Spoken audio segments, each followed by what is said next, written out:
नमस्ते दोस्तों, स्वागत है आप सभी का एक न्यू वीडियो में। और इस वीडियो का टॉपिक क्या है ये आपको टाइटल से पता चल चुका होगा, जो कि है व्हाट इज़ पावर बिल्डिंग। अभी 10 बज रहा है, मैं अभी जस्ट उठा हूँ और मैं कल रात में 1 बजे सो गया था, क्योंकि कल थोड़ा जल्दी सो गया था क्योंकि बॉडी मेरे से रेस्ट मांग रही थी।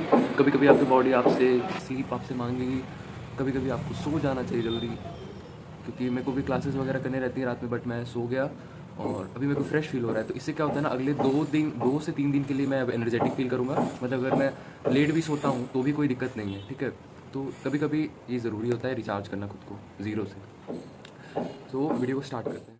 So back to the topic power building. Power building is a mix of powerlifting and bodybuilding. ठीक है, अब देखो powerlifting and bodybuilding are two different sport with two different goal. दोनों का पर्पस, दोनों का ट्रेनिंग और दोनों का गोल बहुत ही डिफरेंट है. So we can say it's strength versus size. अब बात करें अगर एक पावर लिफ्टर की, तो उसकी बेसिक डिमांड ये होती है कि उसको कैसे भी स्ट्रेंथ गेन करना है ताकि वो बिग कंपाउंड लिफ्ट्स को डोमिनेट कर सके. और एक बॉडी बिल्डर की बात की है तो उसका गोल होता है मसल डेवलपमेंट करना. एक पावर लिफ्टर उन लिफ्ट से ज़्यादा ध्यान देता है जो कि एक स्ट्रेंथ डेवलपमेंट में मदद करते हैं, बट एक बॉडी बिल्डर सिर्फ आइसोलेशन मूवमेंट्स पे ध्यान देता है ताकि वो मस्कुलर डेवलपमेंट अच्छे से कर सके और एक एक मसल को प्रिसाइजली ग्रो कर सके. अगर आप नोटिस करोगे तो पावर लिफ्टर का मेन गोल होता है उसके एसबीडी मूवमेंट्स को मास्टर करना प्रैक्टिस के टाइम करते करते, और आइसोलेशन मूवमेंट्स को परफॉर्म करना बॉडी बिल्डर का काम है. अगर आप इस क्लिप में देखोगे तो एक पावर लिफ्टर 17.5 केजी से 10 रेप्स करेगा, बट एक बॉडी बिल्डर जो है वो 5 केजी से 20 से 25 रेप करेगा. क्योंकि एक पावर लिफ्टर का गोल है जितना हो सके स्ट्रेंथ का आउटपुट निकालना, बट एक बॉडी बिल्डर का गोल होता है जितना हो सके मस्कुलर डेवलपमेंट करना. इंस्पायर्ड कि दोनों का लुक सेम लग रहा है, पर एंड रिजल्ट ये है कि पावर लिफ्टर में ज्यादा जान होती है और बॉडी बिल्डर की मस्कुलर डेवलपमेंट. सो अब आपको क्लियर हो गया होगा कि स्ट्रेंथ और साइज क्या है. ठीक है, दोनों का ट्रेनिंग मेथड क्या है अब हम उसके ऊपर बात करेंगे, और पावर बिल्डिंग को कैसे फॉलो करें इसके ऊपर भी बात करते हैं. ठीक है, तो आप लोग समझना कि स्ट्रेंथ के लिए आपको एक लो रेप रेंज को फॉलो करना पड़ता है, और हाइपरट्रॉफी के लिए आपको एक मीडियम रेप रेंज को फॉलो करना पड़ता है, और एंड्योरेंस के लिए आपको एबव इस जो मैं अभी पिक्चर दिखा रहा हूँ आप उस रेंज में जाओगे तो आपका एंड्योरेंस होगा. ठीक है, अब इसका मतलब ये नहीं कि आप कोई एक स्पेसिफिक वेट से तीनों पे अलग अलग रेप रेंज जाओगे तो आपको अलग डेवलपमेंट होगा, नहीं. वेट की करता है. ठीक है, अब वो 80 केजी लगा के अगर 5 रेप का 3 सेट करेगा तो वो स्ट्रेंथ डेवलपमेंट में जाएगा. ठीक है, बट अगर कोई 100 केजी की बेंच करता है तो 60 या 65 केजी पे रह के 85 12 या 10 रेप को परफॉर्म करेगा. ठीक है, तो उसका मस्कुलर डेवलपमेंट होगा. और वही अगर वो 40 से 50 केजी की बेंच लगा के, ठीक है, और उसके बाद उसमें 25 रेप करेगा तो उसका इंड्योरेंस डेवलप होगा. ठीक है, तो आपको इस चीज़ को समझना होगा. अब रिसर्च क्या कहती है कि अगर कोई पर्सन है जो अपने हैवी वेट से 3 रेप की ट्रेनिंग कर रहा है, ठीक है, 3 से 5 रेप की ट्रेनिंग कर रहा है, और कोई मॉडरेट वेट से 10-10 12 रेप की भी ट्रेनिंग कर रहा है, तो दोनों का मसल मास सेम ग्रोथ होता है विथ सेम टाइम में सेम मसल मास ग्रोथ होगा. ठीक है, बट ये है कि हैवी वेट से थोड़ा रिस्क ज़्यादा बढ़ जाता है, आपके कंपाउंड लिफ्ट ज़्यादा बढ़ जाते हैं, like bench, squat, overhead press, आपके डेड लिफ्ट हो गए. ठीक है, बट एक चीज़ ये नोटिस कर गई है जो कि मॉडरेट वेट के साथ हाइपरट्रॉफी ट्रेनिंग के साथ नहीं आती है, वो ये कि स्ट्रेंथ गेन ज़्यादा 3 से 5 रेप रेंज की ट्रेनिंग में ही होता है. 10 से 12 की ट्रेनिंग में, 10 से 12 रेपिटेशन की ट्रेनिंग में इतना स्ट्रेंथ गेन नहीं होता है. उसमें सिर्फ हाइपरट्रॉफी आप अचीव कर पाओगे, मतलब कि मस्कुलर डेवलपमेंट आपकी बहुत अच्छी होगी. आपके आर्म्स, आपके चेस्ट, आपके back, shoulder, legs and every muscles बहुत अच्छे और टोन्ड दिखेंगे, बट उनमें उस लेवल की ताकत, स्ट्रेंथ नहीं होगी. आप सिर्फ देखने में हुए अच्छे, और स्ट्रेंथ नहीं होगी मतलब ये नहीं कि वो कमज़ोर रहता है बॉडी बिल्डर. बहुत लोगों को बुरा लगता है. स्ट्रेंथ नहीं कहने का मतलब कि अगर मैं विराट कोहली को अभिषेक यादव के सामने स्ट्रेंथ कंपटीशन कराऊं तो ऑब्वियसली विराट कोहली हार जाएगा. वो अलग बात है कि पाकिस्तान की माँ, ठीक है, बट अब यहाँ पे अभिषेक यादव के साथ कंपटीशन करूंगा तो हार जाएगा. बट यहीं पे अगर मैं भास्कर शाह को ले आऊँ तो अभिषेक यादव यहाँ पे हार जाएगा, क्योंकि Bhaskar Shah specially power lifting के लिए ही ट्रेनिंग करते हैं और वो इंडिया के नंबर 1 बेंच प्रेस किंग है. ठीक है, तो इसका मतलब ये नहीं कि बॉडी बिल्डर कमज़ोर होते हैं. अगर मैं बात करूँ क्रिस बमस्टेड जो कि 5वीं बार मिस्टर ओलंपिया जीतने वाला है, ठीक है, उनके सामने अगर स्ट्रेंथ की बात की जाए और बॉडी की बात की जाए तो वो दोनों में चैंपियन ही है. तो ये इंडिविजुअल पर डिपेंड करता है, हर बॉडी बिल्डर स्ट्रांग नहीं होता. बट अब मैं अगर बात करूँ कि मिस्टर मुकेश गहलोत जो कि एक प्रोफेशनल बॉडी बिल्डर, एक प्रोफेशनल पावर लिफ्टर, एक प्रोफेशनल कोच, जिनके अंडर में कितने सारे मेडलिस्ट और बहुत सारे इंटरनेशनल प्लेयर बने हैं, और जिनको हम लोग प्यार से गुरुजी बोलते हैं, जो कि बहुत स्वीट पर्सन है. और इनको चाहे पावर लिफ्टिंग बोलो या बॉडी बिल्डिंग बोलो, दोनों में कोई कंपटीशन नहीं है.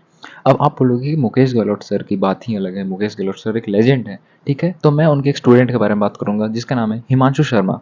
अब ये बंदा एक पावर लिफ्टिंग मेडलिस्ट और साथ ही साथ बॉडी बिल्डिंग मेडलिस्ट भी है. ठीक है, और ये इनके अंडर ही ट्रेन करता है। बताते हैं कि दोनों को हिमांशु शर्मा या गुरुजी कैसे ट्रेन कराते हैं, ठीक है। तो वो पूरे साल उसको उस कंडीशनिंग को मेंटेन रखता है, ठीक है। वो अपने स्ट्रेंथ को और अपने मसल मास को मेंटेन रखता है और कंपटीशन से पहले, अब ये डिपेंड करता है कि कौन सा कंपटीशन है। अगर वो कोई पावर बेस्ड कंपटीशन है तो वो बॉडी बिल्डिंग एक्सरसाइज को पूरी तरह से छोड़ देगा और अपने पावर मूवमेंट्स को ज़्यादा ध्यान देगा, ठीक है। उन रेप रेंज पे ज़्यादा ट्रेन करेगा, ठीक है। और अगर मान लो उसका कोई बॉडी बिल्डिंग कॉम्पिटिशन आने वाला है तो स्ट्रेंथ को वो बिल्कुल तरीके से भूल जाएगा और सिर्फ अपने जो भी मसल मास उसने अभी तक बनाया था उसको और अच्छी शेप देगा और अच्छा सेपरेशन देगा, डेफिनेशन देगा और ग्रो करेगा, ठीक है। इस तरह से वो पूरे साल मेंटेन करता है और दोनों चीज़ों में वो मेडल लाता है, ठीक है। अब हम बात करते हैं कि हम लोग को क्या करना चाहिए या मैं क्या करता हूँ। तो मैं पावर बिल्डिंग ही करता हूँ क्योंकि ये दोनों फिजिक मेरी ही हैं, स्ट्रॉन्ग भी और एस्थेटिक भी। मैं खुद मेंटेन करके चलता हूँ क्योंकि यार देखो, तुम दिखावे वाली बॉडी बना के कुछ नहीं कर सकते हो। तुमको ही पता है कि स्ट्रॉन्ग रहोगे तो वो बॉडी जो लेके तुम घूमोगे कहीं, वो कहीं काम आएगा। मैं हल्का सा लीन मेंटेन करते हुए अपने फिजिक को, अपने स्ट्रेंथ पे ध्यान देता हूँ और अभी भी मैं एक बच्चा ही हूँ इस दुनिया में क्योंकि मैं अभी डेवलप कर रहा हूँ खुद को। बट मैं कहाँ जाके रुकूँगा मेरे को ये नहीं पता है क्योंकि मैं अभी बहुत ज़्यादा फोकस्ड हूँ इस चीज़ पे और अपने पढ़ाई पे। तो मैं तुम लोग को बोलूँगा कि तुम लोग भी स्ट्रेंथ पे फोकस करो।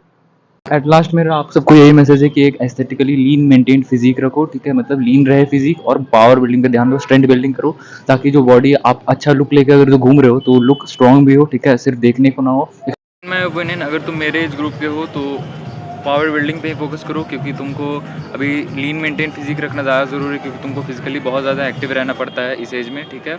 और दूसरी चीज़ के स्ट्रॉन्ग भी रहना ज़रूरी है क्योंकि बहुत सारी सिचुएशन ऐसी है जहाँ पे तुमको स्ट्रॉन्ग रहना बहुत ज़्यादा ज़रूरी है, ठीक है।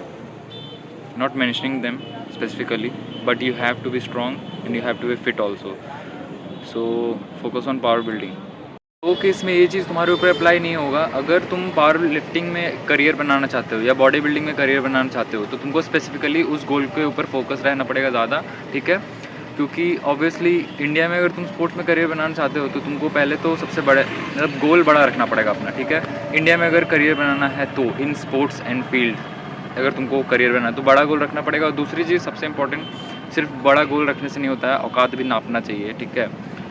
तुम औकात के बाहर की चीज़ करोगे ना तो ऑब्वियसली इम्पॉसिबल हो जाएगा, नेक्स्ट टू इम्पॉसिबल थिंग हो जाएगा तुम्हारे लिए अचीव करना। मैं यहाँ पे औकात वर्ड को थोड़ा सा क्लियर कर देना चाहता हूँ। औकात का मतलब ये नहीं है कि मतलब औकात का मतलब ये है कि फाइनेंशियली एंड इमोशनली, ऊपर से फैमिली सपोर्ट, ये तीन चीज़ जो है अगर इसके कैपेसिटी में हो तभी होगा। मतलब कि स्पोर्ट्स इज़ लाइक कि यार अगर तुम 18 साल के हो, अभी तुम्हें करियर बनाना, जैसे कि मैं ही अगर पावर लिफ्टिंग में करियर बनाना चाहता हूँ फॉर एग्जांपल, या बॉडी बिल्डिंग में, किसी एक पे भी ले लो, मैं अभी से अगर वर्क करना चाहूँगा तो अगर फॉर एग्जांपल अगर पावर लिफ्टिंग में ही करियर बनाना है तो मेरे को मिनिमम मेरा गोल सेट करना पड़ेगा एशियन गोल्ड मेडलिस्ट, उसके नीचे नेशनल तक कोई वैल्यू ही नहीं है। अच्छी बात है, नेशनल मेडलिस्ट की रिस्पेक्ट है मेरे में है, बट दूसरे की नज़र में नेशनल मेडलिस्ट की रिस्पेक्ट हो सकता नहीं हो सकता। एशियन मेडलिस्ट, गोल्ड मेडलिस्ट होना is the minimum requirement, minimum बोल रहा हूँ मैं, मिनिमम, ठीक है। और फाइनेंशियली इसलिए बोल रहा हूँ क्योंकि देखो यार, इन 4 सालों में ना तुम पढ़ पाओगे ठीक से, अगर तुम सच में मेडलिस्ट बनना चाहते हो तो नॉट फॉर फन, ना तुम पढ़ पाओगे ठीक से, ना तुम इंजॉय कर पाओगे, फन कर पाओगे, ठीक है, ना तुम खुश रहोगे ठीक से, क्योंकि तुमको फोकस्ड रहना होगा पूरे साल, पूरे 4 साल फोकस्ड रहना होगा, ठीक है।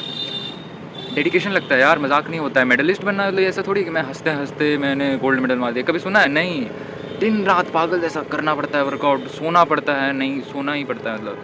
तो मेडल लाना is something big thing, body building हो चाहे पावर लिफ्टिंग, दोनों में डेडिकेशन चाहिए। तो 4 साल, अब उन 4 सालों के अंदर मैं कुछ नहीं करूँगा और अगर मेरा मेडल नहीं लगा तो ये सबसे बड़ा क्वेश्चन है, ठीक है। सिल्वर भी नहीं, गोल्ड ही चाहिए तो क्या होगा। तो इसलिए बोल रहा हूँ औकात नाप लेना, ठीक है। मैसेज है यार, ये बहुत ट्रू चीज़ बोल रहा हूँ, फैक्ट है, ये कोई बुरा मानने का चीज़ नहीं है ये, ठीक है। चाहे कुछ भी, बॉडी बिल्डिंग हो, एथलेटिक्स हो, पावर लिफ्टिंग हो, कोई भी स्पोर्ट्स करियर हो, you have to think big. और औकात का मतलब है फाइनेंशियली, फैमिली सपोर्ट, फैमिली भी सपोर्ट नहीं करती यार बहुत लोगों की, फैमिली सपोर्ट, तुम्हारा इमोशनली तुमको स्ट्रॉन्ग रहना पड़ेगा क्योंकि तुमको नेगेटिविटी हर जगह से मिलेगा, हर जगह से नेगेटिविटी मिलता है। और एज ए स्पोर्ट्समैन मैं बता रहा हूँ यार, ये सब सही चीज़ है, बुरा मानने का कुछ नहीं इसमें, बहुत नेगेटिव है दुनिया, बहुत नेगेटिव। गोल्स के अकॉर्डिंग वर्कआउट करो और पावर बिल्डिंग पे ध्यान दो। अगर तुम नॉर्मल पर्सन हो तो पावर बिल्डिंग पे ध्यान दो, वरना स्पेसिफिकली अगर तुम्हारा कुछ गोल है, टारगेट है, तो तुम उस चीज़ पे ध्यान दो, ठीक है। और कुछ चाहिए तो कमेंट में ज़रूर बताना। इसके साथ वीडियो यहाँ पे ख़त्म करते हैं। अगर मैं कुछ ओवर बोल दिया तो उसके लिए सॉरी, मैं बकबक करने में थोड़ा एक्सपर्ट हूँ कैमरा पे, क्योंकि मैं कुछ चीज़ें शेयर करना चाहता हूँ, सच शेयर करना चाहता हूँ, ट्रूथ जो है जो कि है।